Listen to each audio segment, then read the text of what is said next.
Bonjour. Donc, moi c'est Michel, donc j'ai deux maisons, comme je dirais parfois, celle de l'Union Populaire, parce que je suis membre du Parlement de l'Union Populaire, et j'habite en même temps ce village. Voilà. C'est un village où la plupart des personnes qui y vivent sont sensibles à tout ce qui humilie un être humain, le brise. Ils sont sensibles et vivent le saccage de la planète comme une blessure. Cette rupture, ils l'ont souvent vécue à la suite d'expériences personnelles douloureuses, les uns à côté d'une centrale nucléaire ou d'une grosse industrie qui a rendu des proches malades, d'autres suite à un accident de la vie qui leur a montré en pleine figure l'absurdité du système capitaliste qui broie tous les êtres vivants sans exception. Les personnes de ce village sont venues pour essayer de construire modestement autre chose. Une autre manière de produire sa nourriture avec l'agriculture bio. Une autre manière de se loger avec des constructions en bois, en terre crue, en paille, d'autres habitent en yourte. Une autre manière d'entrer en relation avec des réunions de village. Une autre manière de cultiver l'entre-soi par un fourmillement d'activités culturelles. Ils essaient tout modestement, en tâtonnant et sans aucune prétention, de vivre en harmonie entre eux et avec la nature. Depuis des années, des ponts se construisent avec les autres villages ruraux qui nous entourent, un échange de savoir, des fêtes en commun, et une vie s'invente dans cet échange. Aujourd'hui, c'est la France, et même au-delà, qui nous regarde. Et des questionnements plus larges se posent à nous. Poursuivrons-nous dans ce capitalisme de plus en plus autoritaire qui détruit notre planète et grappille jusqu'à nos libertés les plus intimes? Ou ouvrirons-nous des brèches pour construire un autre monde ensemble? Un autre possible s'ouvre à nous avec le programme de l'avenir en commun. Un programme qui vise l'harmonie entre les humains et avec la nature. Aujourd'hui, le candidat qui porte ce programme vient nous apporter un espoir. Voter pour lui, c'est reprendre le pouvoir. Par la 6e République, c'est le peuple en entier qui va se reconstituer. Et cette victoire du 24 avril, ce sera la nôtre. Merci d'accueillir ce candidat. Merci d'accueillir Jean-Luc Mélenchon.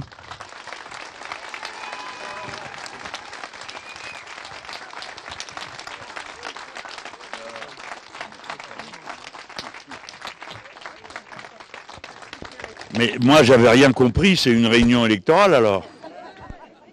Je me disais, je viens tranquille au village pour voir. Eh ben ouais, pourquoi pas. C'est pas honteux, hein. Et puis s'il y en a qui ne sont pas d'accord, ben, ils vont sûrement continuer à penser comme ils ont envie de le faire. Et on leur en voudra pas. Ça va Antoine, ça y est? Ça marche? C'est ça la magie du truc.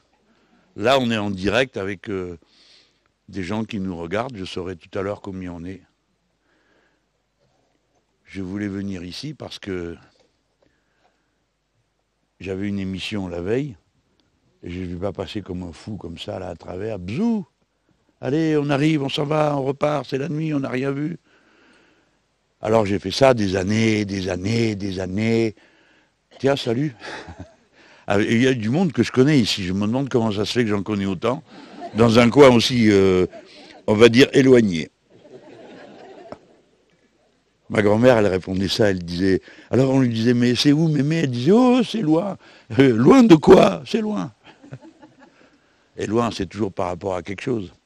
Et ici, on est loin, mais pas du loin qui d'habitude fait chagrin. D'habitude, quand on dit loin, ça veut dire isolé, abandonné. Et c'est pour ça que je voulais qu'on fasse l'émission à Digne. Je ne voyais pas comment j'arriverais à faire pour qu'une fois on parle de la ruralité, mais autrement que d'une manière folklorique. Parce que vu depuis les villes, la France a tellement changé. Quand moi je suis né, les catastrophes ont commencé avec moi et avec les années 50. Et toutes les courbes, vous savez, consommation d'engrais, consommation de ceci, de cela, tout décolle et va dans la situation absurde dans laquelle on est aujourd'hui. Mais dans les années 50, surtout la caractéristique, c'est que la France était rurale. 80% du peuple français vivait, on disait à la campagne, mais la campagne, qu'est-ce que c'était? C'était tout, sauf là où ça s'arrêtait, où c'était la ville. Hein. Maintenant, c'est plutôt la campagne, c'est où? C'est là où s'arrête la ville. C'est dans l'autre sens. Mais le pays a tellement changé qu'il s'est organisé, et il a été organisé avec une logique d'aménagement du territoire qui n'était pas que le territoire qu'on aménageait. Pour ça, j'ai horreur qu'on me parle de territoire. Moi, je viens de l'ancienne culture de gauche, et dans l'ancienne culture de gauche, on n'a jamais représenté des territoires, on représentait des populations. Hein. Et je ne vois pas comment je vais représenter un arbre ou une montagne. Après, je vous parle de la montagne. Mais là, bon, voilà, dans la politique, il s'agit des populations. Et ces populations, elles ont donc été réorganisées. Ce n'est pas le territoire qui a été réorganisé. On les a réorganisées en les concentrant toujours plus, avec une vision du toujours plus vite, mais ce n'était pas leur but. Leur but, c'était accumuler. Tout ce qui permettait de faire tourner plus vite la marchandise était bienvenu. Parce que marchandise, argent, marchandise, argent, marchandise, argent, le cycle fondamental du capitalisme avec l'accumulation en cours de route. Donc l'aménagement du territoire, ça n'a jamais été rien d'autre qu'une façon de répartir les populations dans un but qui avait un objectif économique. Et ça a donné ça.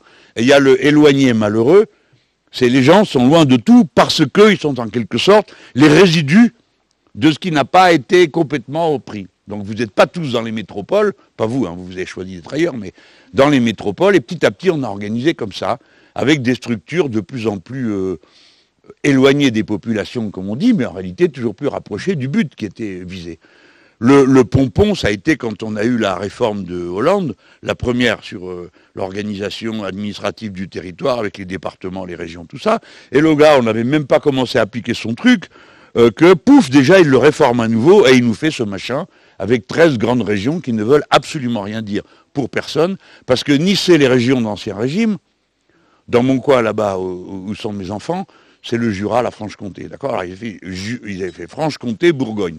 Déjà, bon, vu depuis la Franche-Comté, on disait on leur pardonne, ils ne savent pas que ça n'a rien à voir avec la Bourgogne, mais on ne sait pas pourquoi, hein. Moi je n'ai jamais compris, mais ça n'a rien à voir. Les uns sont plus riches que les autres, ça c'est vrai. Mais bref, il y avait des structures qui correspondaient à celles de l'Ancien Régime. J'aimais pas trop ça. Je préfère vous le dire. Mais alors, les régions qui font je ne sais pas combien de long, et on vous met Clermont-Ferrand, j'ai n'importe quoi avec Nice, hein, c'est pas le cas. Hein. Mais bon, non, quoi. Non, ça veut rien dire. Alors ça doit nous faire réfléchir, parce que tout à l'heure, on a parlé de renouveler les institutions, et pareil, les institutions, ça n'a pas de sens. La seule chose qui a un sens, c'est les populations.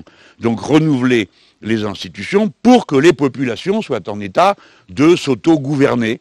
Alors à la fois par des institutions nationales, on ne va pas raconter d'histoire, mais aussi des structures locales. Donc on aura à revenir sur l'organisation administrative du territoire. Et il va falloir se décider et arrêter de tout est vrai en même temps. Alors le pire, c'est quand les technocrates qui ont inventé ce truc de fou, de ce qu'ils appellent eux-mêmes le millefeuille, le dénoncent. Mais qui c'est qui l'a créé? Moi, on m'a jamais demandé mon avis, hein, ni à vous non plus. Donc s'il y a un millefeuille, c'est de leur faute. Et s'ils n'aiment pas, ils n'ont qu'à s'apprendre entre eux. Mais nous, il faudra qu'on réorganise le territoire. Et d'abord, il faut d'abord la structure de base. Moi, je vous dis comment c'est pour moi et comment c'est dans le programme, après en avoir parlé, comme vous imaginez, le temps qu'il fallait. La structure de base, c'est la commune. C'est la base de la liberté. C'est la base de l'autocontrôle démocratique. Dans une commune, vous arrivez à connaître, à savoir. Et dans une commune, il n'y a pas de problème local. Bien sûr, il y a une forme locale de tous les problèmes. Mais les problèmes, c'est des grands problèmes nationaux. C'est l'éducation, c'est la santé, c'est mettre des gamins au monde à la maternité, c'est avoir de quoi se nourrir, se loger, etc., etc. Mais sous une forme particulière à tel ou tel endroit. Mais tous les problèmes sont des problèmes d'ampleur et des problèmes nationaux. Par conséquent, quand on arrive par la porte de la commune, c'est pas vrai qu'on est enfermé dans le micro-local. Non, c'est l'inverse. Au contraire, on est obligé de penser toutes les grandes structures en se demandant comment on peut les articuler avec la vie qu'on mène soi-même. Donc la commune est non seulement la structure de contrôle la plus efficace, la structure de décision la plus efficace, mais la structure de pensée la plus efficace. Voilà. Et si vous dérapez, que vous sortez du chemin, tac, vous vous retrouvez à inventer des trucs du genre la métropole, parce qu'on va tout mettre au même endroit. J'ai une maison, moi, dans le Loiret. J'étais voir le maire, il est très content de lui. Bon, très bien, moi aussi. Et il me dit, ici, de toute façon, on ne construira rien. Ça me va, moi. Hein. Et je lui dis, et pourquoi? Il me dit, ben parce qu'on s'est répartis. Alors, les écoles, les machins, etc., tout ça, à la commune, la grosse commune de l'Agglo. Et les autres, ben, on fait espace rural, vert. On a donc fait une sorte de répartition qui fait que, supposez que moi, tout d'un coup, pas à mon âge, mais supposez que mes enfants viennent là ou mes petits-enfants. Alors, des écoles, Walou, tu vas à la voiture, je sais pas combien, enfin, ce que vous vivez. Donc, à chaque fois, on se pose, je suis obligé, comme vous êtes obligé, de vous poser les problèmes d'équipement, d'organisation, etc. On m'a parlé d'une histoire de bus. Faut pas croire que ça m'a saoulé, ça m'a intéressé. Le bus qui passe li et qui passe pas là, et qui s'arrête li et qui s'arrête pas là. Non mais bon, peut-être qu'on peut trouver ça dérisoire, mais c'est pas dérisoire. C'est juste se demander comment et au service de quoi on constitue des structures administratives. Ramener la population et les êtres humains au cœur de la pensée, c'est une de nos tâches idéologiques les plus importantes. Évidemment, ça va nous amener à beaucoup de diversité, beaucoup de situations différentes. Mais c'est donc par là même l'obligation de chercher à tout moment qu'est-ce qu'il y a de semblable. Qu'est-ce qu'il y a de similaire? Qu'est-ce qui fait que si je crois que c'est bon pour moi, c'est pas bon pour l'autre? Donc, on arrive sur le fondamental de la pensée républicaine, c'est que ce qui est juste, ce qui est bon, c'est ce qui est juste et bon pour tous. Vous voyez, j'ai essayé de montrer comment toutes ces choses se tiennent. Parce que pour moi, l'action politique n'est jamais autre chose qu'une action philosophique. Une action poétique. C'est-à-dire de création d'une manière de vivre, d'une manière d'être en relation avec les autres. Parce que nous autres, les êtres humains, nous ne pouvons pas vivre autrement qu'en relation avec les autres. Il y a des espèces où c'est pas comme ça. Et donc nous sommes continuellement mis au pied du mur d'inventer ce que va être cette relation, de quelle nature elle va être. C'est pour ça que le chemin poétique, bon, à part que je suis un littéraire, donc ça me tire les yeux, la bibliothèque, tout ça, je comprends quel rôle ça joue dans un collectif humain. Beaucoup vont penser que c'est, comme ils disent, du supplément d'âme. Déjà, je suppose qu'il y a une âme, c'est déjà pas mal, mais bon. Pourquoi du supplément? C'est pas du supplément, c'est le cœur. C'est le cœur de ce qui nous fait être ensemble, vivre ensemble, échanger des rêves, des mots d'amour, des mots de colère. Voilà. Alors ici, quand même, ça prend une drôle d'allure, hein, parce que... Mais vous avez créé un monde à partir de rien, si j'ai bien compris. Pourquoi? Tu penses que c'est le moment pour moi de boire, ou ils t'ont dit... Et pourquoi c'est moi qui bois, c'est toi qui as chaud?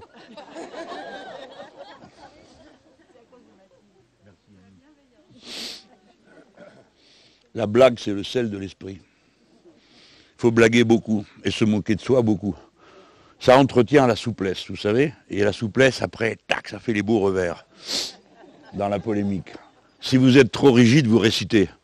Hein? Sinon, non. Alors, ceux qui se mettent avec moi, là, ça leur pique au bout d'un moment. J'ai fait pour. Où j'étais? J'étais parti sur comment on s'organise. Les régions, moi, j'en ai soupé. Je n'y crois pas à leur truc. Mais... mettons qu'on fasse, on va reprendre les régions, parce qu'il faut qu'on révolutionne le pays, mais il faut le faire d'une manière intelligente, pédagogique. Si on arrive et que, bon, allez hop, on fait table rase, non, on ne fera pas table rase, c'est bien que dans la chanson, il est dit qu'il faut faire table rase du passé, mais enfin, figurez-vous que dans le passé, il y a beaucoup de monde, hein. Il y a en partie de nous. Donc il faut y aller mollo et en sachant comment on s'y prend. Les régions, nous allons en transformer le but. Pour qu'elles s'attaquent au problème numéro 1 qu'elles peuvent, elles, traiter. On peut leur mettre d'autres attributions. Mais le problème numéro 1 qui arrive pour la France, à part cette histoire de nucléaire, que si on n'en sort pas, moi les gens, je vous dis à tous, hein, notez les noms et les adresses, hein, de tous ceux qui vous ont dit qu'il n'y avait pas moyen de s'en passer, que c'est formidable, que c'est grâce à ça qu'on est indépendant, blablabli, blablabla, etc. Parce que tous, on sait où on en est avec ça. Et moi, je n'étais pas convaincu de ça, il y a 20 ans ou 30 ans. J'étais pas convaincu de ça. Mais entre-temps, il y a eu Tchernobyl et il y a eu Fukushima. Ça va, j'ai compris. J'ai pas envie de voir ça dans mon pays. Parce qu'on est un petit pays en étendue de territoire. Un endroit et c'est fini. Bon, je vais pas vous faire peur. Je viens sur le problème. Oui, mais celui-là, c'est un problème numéro un. C'est le résultat de l'activité humaine. On ne va pas jeter des pierres à ceux qui ont inventé ça. Ils pensaient bien faire, ils l'ont bien fait, etc. C'est pas le sujet. Mais maintenant, il faut savoir s'arrêter. Alors, l'activité numéro un, c'est l'eau. L'eau, ils n'ont pas compris. Vous avez vu le film Look at Up, regarde en l'air, là. Vous l'avez vu, le film, ou pas? Qui c'est qui l'a vu? C'est pas croyable. Non, mais vous avez vu, les gens, comment on se constitue une culture commune? Autrefois, c'était le parti qui faisait ça, ou le syndicat. Et maintenant, plein d'entre nous ont vu les mêmes films, lu les mêmes bouquins, et nous avons une culture en commun qui nous fait comme on est là, dans notre motivation politique. Donc, alors, Look at Up, c'est une histoire où des gens sont aperçus qu'il y a un météorite qui arrive sur la Terre, et personne ne veut le croire. Et les gens qui se font de la télé, tout ça, bon, ça les ennuie, le catastrophisme. Donc, là, nous avons, nous, un problème devant nous, c'est l'eau. L'eau va manquer dans ce pays, ça paraît incroyable. Hein, on n'arrive pas à y croire. Mais moi, pour le croire vraiment et m'en rendre compte absolument, il a fallu que j'aille voir le saut du Doubs, qui est un endroit du Doubs avec une chute de 25 mètres, il n'y a plus une goutte d'eau. Alors là, j'aime mieux vous dire que c'est vous qui devenez liquide en voyant ça. C'est comme si vous alliez au Niagara, il n'y a plus d'eau. Tout d'un coup, il n'y a plus d'eau. En pleine forêt, vous voyez, c'est l'est du pays, hein, c'est pas un endroit, c'est pas le Sahara. Et déjà, on a les poches comme ça. Et on m'a raconté, les copains ou les copines qui sont maires de petites communes me disent, mais nous, on ne fait plus rien maintenant, on ne fait pas de lotissement et de machin, parce qu'on n'a pas la réserve d'eau nécessaire. Donc, on est déjà dans la crise de l'eau. J'ai essayé, j'y suis pas arrivé. Hein. En début de campagne, on a fait un meeting en réalité augmentée, je pensais que ça tirerait l'œil et que les gens comprendraient le problème. Bon, il va falloir revenir à la charge. Mais les régions, donc, on peut leur confier ça. S'occuper des bassins versants. Et leur responsabilité numéro un serait de traiter l'eau dans la fourniture qu'on en a, le respect qu'on a d'elle, de sa collecte, de son transport, de sa récupération, de son nettoyage. Et on aurait donc des régions par bassin versant. Et comme je pars de cette idée-là, on se met à bosser à quelques-uns, et on s'aperçoit qu'en réalité, on n'a rien inventé. Les premiers qui ont fait des départements suivaient les bassins versants. C'était plutôt leur idée de mettre les bassins versants dans les départements. C'est pourquoi plus de la moitié des départements du pays portent un nom de rivière. Alors, des fois, il y a des gros malins. Moi, j'ai été élu de l'Essonne, Essonne, numéro 91. Quelle est la longueur de l'Essonne? 91 km. Vous, là, elle doit être un peu plus longue. Hein, bon, voilà. Je vous ai parlé d'organisation du territoire parce que quand je vous regarde, j'ai deux possibilités. Ou trois ou quatre. Soit j'arrive, je regarde, et je dis, ah bon, ben c'est un zoo humain. Ils ont fait un zoo humain, alors on voit tout ce que les êtres humains sont capables de faire, de la musique, de la chanson, de la poésie, du machin, etc. On vient voir, et bon. Ou bien je me dis, en fait, c'est eux qui ont créé ça. Il n'y avait plus rien, à part Samuel et ses copains. Hein. Il n'y avait plus rien. Ils ont créé parce qu'ils ont voulu créer. Et ce qu'ils ont voulu créer, c'était pas un boulevard avec des lampadaires partout, le supermarché, le je sais pas quoi. Ils ont voulu créer ça, ce qu'on a sous les yeux. Et s'ils se sont donné tant de mal, c'est que ça devait être drôlement important pour eux. Plus important que ce dont on a parlé. Je ne veux pas dire du mal des villes, je suis élu des villes, j'ai passé toute ma vie en ville. Je suis né dans une ville à l'époque où il n'y en avait pas tant que ça. Hein, Tanger, alors si vous voulez faire mieux comme ville, accrochez-vous. Hein. Bon. Alors, donc c'est ça que je vois. Quand je vous vois, j'ai confirmation de l'idée qu'il y a dans l'humanité un projet humain. Que ce projet humain peut échapper à ceux qui ont voulu faire des routes, etc., etc. Ils ne savaient pas qu'ils le faisaient au compte d'un système pour le service d'un modèle économique. Mais ils pensaient bien faire. Et créer un monde qui serait plus humain, plus facile à vivre. N'allons pas dire le contraire, c'est plus facile à vivre dans les conditions de départ d'une ville. C'est un trompe-l'œil. On aurait dû le savoir depuis le début. Parce que les villes... Elle est passée où, la jeune fille qui veut faire de l'anthropologie? Tu es là, ouais. Non, mais c'est très intéressant de voir comment les villes sont nées. Moins 4500 avant notre ère, ils s'installent tous à côté d'une voie de circulation. Le concept de ville, ça marche avec réseau. pouvoir être connecté aux autres et pouvoir produire plus que ce dont on a besoin pour soi-même. Et donc pour ça, il faut pouvoir transporter. Donc la ville sans le réseau, c'est compliqué. Il faut donc qu'on arrive à avoir des constructions humaines et qui arrivent à accéder au réseau. Vous êtes dépendant de tous les réseaux. Réseau d'éducation, réseau de santé, réseau de ceci, réseau de cela, d'électricité, etc. C'est ça notre défi. Et donc un projet humain est possible si nous avons la lucidité de comprendre pourquoi et comment on en est arrivé là. À cette situation où il faut aller se créer soi-même son village pour arriver à vivre une vie dont on a le sentiment que c'est une vie pleinement humaine. Ça, c'est le but de l'opération. On ne peut pas dire aux gens des villes, ben, votre futur, c'est d'aller au village. Parce que, bon, non, mais d'abord, ça ne plaît pas à tout le monde, hein, faut aussi dire ce qui est. Ouais, ben, elle rigole, elle lui dit, tu parles, et pour cause. Moi, j'ai habité 2 ans au village, j'étais pas du coin. Ah, c'était le coin de ma femme, mon épouse. Alors, bon, il me regardait. J'étais le mari de la... Tu vois? Déjà, tu n'existais pas pour commencer.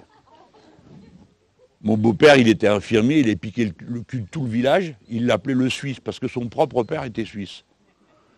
C'est vous dire que, non, mais bon, il ne faut pas passer à côté de ces réalités, parce qu'elles existent, qui sont celles de l'enfermement, de l'entre-soi, Alors, dans le village, il y avait ceux du haut du village qui se disputaient avec ceux du bas du village. Comme je n'avais même pas compris où était le haut et le bas, moi, inutile de vous dire que j'étais pas bien... Mais ça existe aussi. Aucun d'entre nous, et je ne crois pas que ce soit ce que vous souhaitez, parce que sinon vous ne sauriez pas donné le mal d'aller faire une bibliothèque, et je ne sais pas quoi encore, et le chemin des poètes et tout le reste. L'enfermement n'est pas le but. J'ai compris de ce qu'on m'a dit que c'est le contraire. C'est parce qu'on voulait s'ouvrir davantage, passer plus de temps à être aux autres, comme on dit, présents au monde, qu'on a fait cette forme d'organisation. C'est très important de le dire et de le comprendre. D'abord en se disant que c'est possible grâce à un certain nombre d'éléments qui sont ceux de la modernité. Comme cette personne qui est en train de me filmer à cet instant même, avec son téléphone portable, l'autre là-bas qui me fait un direct depuis la montagne. Qu'est-ce qu'il y a? Pourquoi tu fais comme ça? Ça marche plus? Chouïa, bon. Je parle la langue des villes. Je voulais vous dire tout ça pour que vous voyez ce que j'ai pu recevoir en arrivant. Évidemment, ça va être un souvenir qui va rester dans ma vie, parce que c'est pas tous les jours qu'on va à Eourt. Eourt. Mais je dis Eourt parce que j'ai vu les... Voilà. C'est beau, hein. C'est la première chose qu'on peut dire. Allez, moi je vais arrêter de parler de politique parce que vous le savez déjà autant que moi. J'arrivais par là-bas en bas, et alors bon, Sébastien, il a compris qu'il faut y aller mollo, j'aime pas qu'on roule comme des fous. Alors je regarde. Et puis petit à petit, enfin ça va vite, hein, les paysages arrivent. Et le paysage, vous le savez comment ça se passe. Le paysage, il vous pénètre. Ouais. Mais c'est plus, il est dans toi, tu vois. C'est comme quand tu t'assois au bord de la mer. Moi, j'étais pas capable de dire pourquoi ça me faisait cet effet-là. Évidemment, parce que je suis né au bord de la mer. Alors, on peut dire, bah, comme tu es né là, tu connais que ça. Non. Et on m'a expliqué un jour que les ondoiements de l'eau, les scintillements de l'eau, leur rythme vous pénètre et vous apaise. Donc, regarder la mer suffit à se déstresser. Il y en a beaucoup, ils ne croiront pas. Hein. D'abord parce qu'on est tous tellement agités qu'on ne sait pas rester 5 minutes tranquille. Une des grandes rééducations que je devrais faire, moi, quand tout ça sera fini pour moi, eh ben, ça va être d'apprendre ça. À pas être tout le temps, là, comme si tu es sur un ressort, à bondir d'un côté à l'autre. Non, mais il n'y en a plus pour longtemps. Le temps que je sois élu, qu'on change la Constitution, vous choisissez les responsables, et après, moi, je m'en vais. Hein. Moi, je m'en vais, hein, après. Donc, me voilà parti, et je regarde tout ça. Et alors, je me dis ici, les êtres humains et la nature, ils se sont mis en ménage. Ça se voit. Je regarde, et je vois comment les êtres humains ont scarifié le visage du monde, le paysage. Et à la marque des êtres humains, je vais vous dire ce que c'est. Une illusion, celle du temps dominé par la distance. C'est la ligne droite. La ligne droite, c'est la plus grande illusion des êtres humains. Les lignes droites n'existent pas dans la nature. Mais le plus court chemin pour aller d'un point à un autre, même si le chemin n'existe pas, c'est la ligne droite. Et c'est toujours l'idée que l'étendue, l'espace, va vaincre le temps. Si vous trouvez le bon point de passage, vous allez dominer le temps. Ok, tout le monde suit? C'est un peu abstrait, hein? On le comprend. Mais vous allez voir. Vous vous baladez et vous voyez ça. Des lignes droites, il y en a partout. Est-ce que c'est beau? Est-ce que c'est moche? Vous ne savez pas. Vous ne pouvez pas dire c'est moche. Bon, un poteau télégraphique, il y a mieux comme esthétique. Et puis après, j'ai vu l'équivalent en arbre fruitier de la ferme-usine. Les pommiers comme ça, tout, les uns à côté des autres en rang, comme des pins Douglas de l'ONF. Je regardais tout ça, et puis après, les yeux se lèvent, et tchouf, il n'y a plus de ligne droite. C'est le temps qui a gagné. Il vous fait des pentes, des rondeurs, des crêtes, des collines, des doux affaissements du sol. Et les deux sont là en même temps. Et là, le temps a vaincu l'espace. C'est pas qu'il l'a vaincu au sens guerrier, il l'a modelé. Avec une énergie plus que millénaire, hein, il l'a fait. Et les deux mondes d'espace et de forme se regardent l'un l'autre. Bon, vous voyez à quoi je peux penser, moi, en étant en bagnole, bon. Mais oui, mais j'aimais ça, et je me suis dit, ça m'envahit. Je ne peux pas dire le contraire. Bon, peut-être que parce que je suis un littéraire, j'ai été dressé à la sensibilité, à la forme des choses. Hein. Les littéraires, ça s'occupe de ça, de la forme. Ça s'occupe du fond aussi, mais de la forme.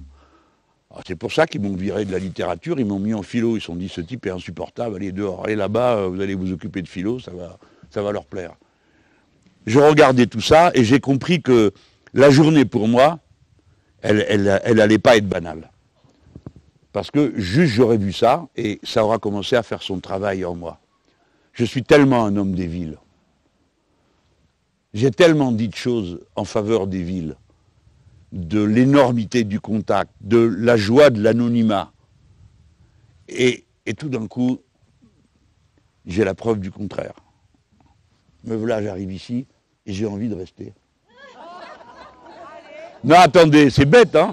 Mais je ne dois pas être le seul. Ne racontez pas d'histoire, vous n'êtes pas d'ici, vous. Si? Non. Eh bien, t'as pas envie de rester? Eh bien, tiens, un de plus. Allez, notez, Madame le maire, où elle est passée. Vous en avez un de plus, là. On a envie. Qu'est-ce que vous voulez qu'on vous dise? Ah ben oui, vous êtes là. Là, vous en avez un pour vous, peut-être. Il y en a d'autres. Qui c'est qui a envie de rester? Regarde, regarde. Ouais, non, mais pas pour se la couler douce, hein. Le tour de rôle du logement, quoi. Allez voir le maire, c'est pas moi qui m'en occupe. C'est vrai, hein? Les gens, ils viennent vous voir pour tout? Ouais. Non, mais là, vous êtes tous une bande de copains, j'ai intérêt à mesurer mes mots. Hein. Non, parce que quand j'étais adjoint à Massy, j'avais 28, 29 ans, d'accord? Au tout début. Ouf, les gens, ils venaient me voir pour régler des histoires de couple. Il y avait même réussi à trouver un cop qui embêtait les gens en ville, il faut le faire. Dès qu'on est élu local, l'enfer commence. Vous avez une... Ouais. Sinon, on ne le ferait pas, hein. On est d'accord. Mais il faut dire quand même que c'est dur. Et alors, plus le bled, si je peux me permettre de parler comme ça, est petit, plus c'est les mêmes problèmes que les grands, moins les moyens. C'est vrai? Le premier qui vient me dire que je ne connais pas mon affaire, hein, je l'attends de pied ferme. Bon, voilà tout ce que j'aurais vécu grâce à vous. Après, il paraît qu'il y a un pique-nique. Moi, j'ai amené du brie que j'ai acheté là, à la coopérative. Je ne voulais pas arriver les mains vides parce que je suis sûr qu'on vous aura dit que je suis gourmand et vous allez essayer de me faire manger tout ce qui est mangeable ici. Voilà. Je ne sais pas comment... J'ai pas fait trop de politique, hein, juste le début pour parler de l'organisation administrative. Je voudrais vous dire comment je vous remercie de cette part de bonheur que vous m'aurez déjà donnée en m'accueillant comme ça, en me permettant ce moment étrange, perché sur ce truc, devant un beau paysage comme ça, à vous parler, les gens font des sourires. J'ai parlé avec le maire, la mère, on dit la mère, hein. Tu veux quoi? Là? Là. Non mais elle est la copine qui était avec toi, elle est où? Qui a été maire avant moi pendant 3 mandats. Cette femme, je ne sais pas comment elle fait. Elle a l'air d'être travaillée de l'intérieur par un bonheur, je ne sais pas lequel. On dirait qu'elle vient d'avoir des petits-enfants, tu vois. C'est ça la tête qu'on fait dans ces circonstances-là. Je vous remercie de tout ça. C'est que de la gratitude que j'ai à vous dire. Alors, là, comme on diffuse, on va faire des reculs. Alors, ça s'appelle Éour. On peut y venir. Là-bas, en bas, il y a un parking pour les visiteurs. Oui, en bas, il faut quand même... Ça se mérite, hein, Éour. Tout à l'heure, moi, j'ai dit ça se désire. La mère m'a repris, elle m'a dit ça se mérite. Oh là là. D'accord. Voilà. Il paraît que ça vote pas mal de notre côté ici. Hein. Non, mais on ne l'a pas fait pour ça. Dans quel village je peux aller sans me faire prendre par les pieds? Ici. Hein. Voilà, j'ai adoré quand même. T'arrêtes de filmer parce qu'après ils vont faire des bruits avec ça. Mais franchement, arriver à l'endroit où on cause et entendre des musiciens, vous jouez un air et vous chantez en kurde, Zemmour doit être mais couvert de boutons. Tu as vu la France profonde, mon gars, là, comme qu'elle a? Hé, chante en kurde. Non, mais vous chantez aussi en français, hein? C'est quoi le coin? C'est quoi? C'est le provençal? C'est l'occitan? C'est le provençal? Il faudrait savoir, parce qu'une fois j'ai dit occitan, c'était le provençal. Maintenant je dis provençal, tu dis occitan pour me contredire ou quoi? Alpin en plus, tu vois. S'il vous plaît, s'il vous plaît. Comment dit le bourricot en occitan? Non, oui, c'est presque pareil. C'est les langues latines, tout ça. Hein. C'est le grand monde dont on est les porteurs. Vous savez, c'est la vraie frontière de l'Europe. Ils ne le savent pas. Non, sans blague. La vraie frontière de l'Europe, c'est celle qui sépare les pays de cités des pays de tribus. C'est pas du mépris pour le mot tribu. Hein. Et tout le monde latin, c'est la cité. La cité, t'arrives, t'es comme là. On ne sait pas quitter, on te regarde. Si c'est une très grande cité, on ne te regarde pas. Et puis, au bout d'un moment, on dit, et toi, tu penses quoi? Dans la cité, on vote. On partage, et il y a l'égalité qui est liée au droit du sol. Monsieur Zemmour. Voilà pourquoi on n'en changera jamais. Ça sera le droit du sol. T'es là? Eh ben, t'es là. Et qu'est-ce que t'en penses? Et qu'est-ce qu'on va faire? Et comment tu chantes chez toi? Etc., etc., etc. Et puis, la tribu, c'est le droit du sang. On a toujours été là, mon père y était, ma mère aussi, mon grand-père, mon arrière-grand-père, et toi, quitter, qu'est-ce que tu veux? Tu vas pas me dire ce que je dois faire? On a toujours fait comme ça. J'ai connu ça au village, hein. Et le buisson plein d'épines, n'y touche pas, on a toujours fait comme ça. Parfait, on touche à rien. C'est ces deux mentalités qui me permettent de vous dire que c'est du bonheur, de la joie de vous voir. Parce que je suis là, je suis chez moi. Voilà pourquoi. Pourquoi on peut avoir du bonheur? Parce que je suis chez moi aussi. Je me sens parmi les miens. Voilà, allez, vive la République.